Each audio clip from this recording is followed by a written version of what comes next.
Hello there, ladies and gentlemen, and I welcome all of you back to another Dark Souls OST reaction video where tonight, ladies and gentlemen, previously we discussed Ornstein and Smo, the best fight of the first game, one of the best fights of the entire From Software series, and what we're going to talk about today, ladies and gentlemen, is what happens immediately after you defeat Ornstein and Smo. So, if you did, perhaps maybe what I did is that I defeated Smo first and then defeated Ornstein in the second stage, so I could gain access to his ring and 50,000 souls, which by that point is just about as many souls you could probably get from a boss, unless you were using something like the Silver Serpent ring, which I didn't for some reason.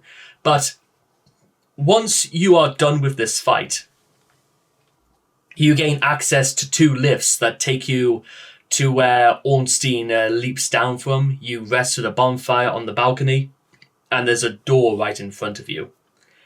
And what awaits for you behind the door? Well, lying, giant, beautiful, resting on a chaise longue is Gwynevere, the Princess of Sunlight, and Gwyn's daughter that she birthed with, is it weird? Why would Gwynevere, think that Sif was something? I don't know. Something. Gwynevere and Sif had a baby in the form of Priscilla, and they must have thought it was a bad idea, so they literally threw her into a painting. But it's worth noting, ladies and gentlemen, is that Gwynevere has a complete theme of her own, and even if this isn't technically Gwynevere and it's just an illusion created by the light, it's still worth noting that once you sit down and talk to her, she gives you the Lord Vessel. It means you'll be allowed to travel to any bonfires you've lit before, so they just made your life incredibly easy after this. I'd say, to be honest, this might be one of the sole, no pun intended, moments in the whole of the Dark Souls trilogy where the game is genuinely quite generous. You gain 50,000 souls, a powerful ring, you rest, you can level up again, and you get to visit Gwyn's daughter, and you gain the access to warp between bonfires. And then you even get treated to this beautiful piece of music. I don't know why, ladies and gentlemen, but I think this is about as generous and as good as it's ever going to get. Considering Dark Souls is large inspirations from things like Berserk, you have to take the really good moments when they count. And why do I say that? Well, let me demonstrate.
Definitely praise the sun, ladies and gentlemen. Praise the sun indeed.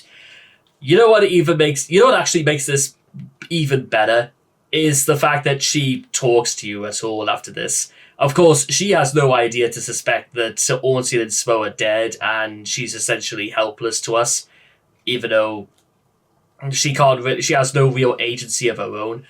But you hear it from her. Thou hast journeyed far and overcome much, O chosen undead. It doesn't even seem as though trying to destroy this illusion is even for the best. And it's again, it's one of those miraculous pieces of storytelling where it makes you kind of wonder: are you even in the right for killing Gwynevere? Is it really worth it? I mean, she isn't doing any harm. I mean, yes, this isn't really Gwynevere. Let's get that right.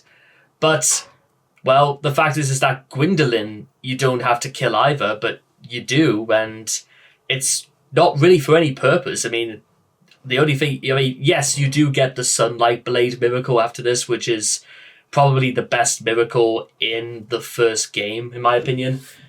It costs a lot to be able to use it, but there's nothing more satisfying than actually watching it in action.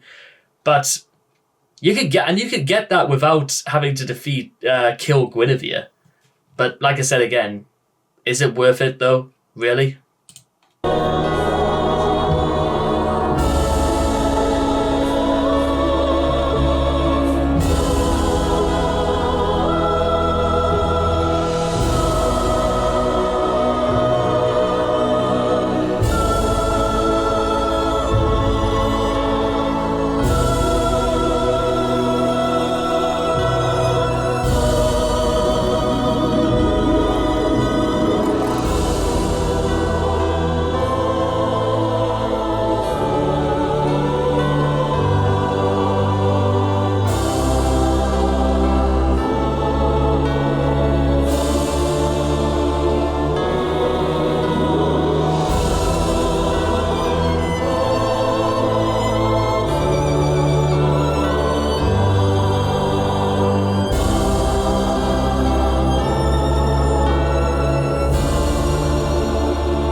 And yes, it does look like it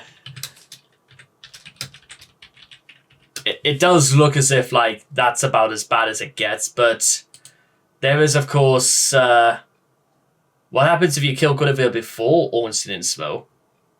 How does that happen? But yes, here's what happens when if for whatever reason you do decide to kill Gwynevere and it doesn't. Is it worth it in the end? Not really. Let's do this shit.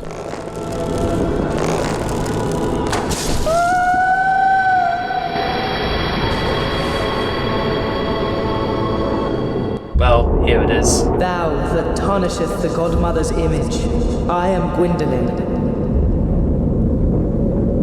And thy transgression shall not go unpunished. Yeah. Thou shalt perish in the twilight of Anor Londo.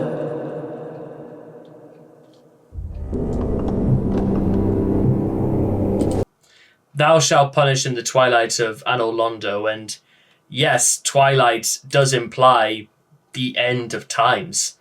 It implies that Gwyndolin absolutely, well, you could just say at night, but for all we know, Gwyndolin absolutely knows that it just ends right here. This is the end of their time and their land. That's how I put it at any rate. But with all that being said and done, it's still... This is again, From Software manages to do stories and to create a level of like suspense and intrigue and more ideas to their stories through the monicum of music. And bear in mind, there are many, many other examples that they do this, not just in the first game, but for the rest of the series. And certainly one of the best ones I've seen, as far as I'm concerned, is when you're in Majula for the first time, because I might literally just do Majula separately as well, because I really, really like Majula, but we'll get to that eventually, eh? So I hope all of you guys have enjoyed this, and I cannot wait to see all of you guys again in the next video. Take care, and bye-bye for now.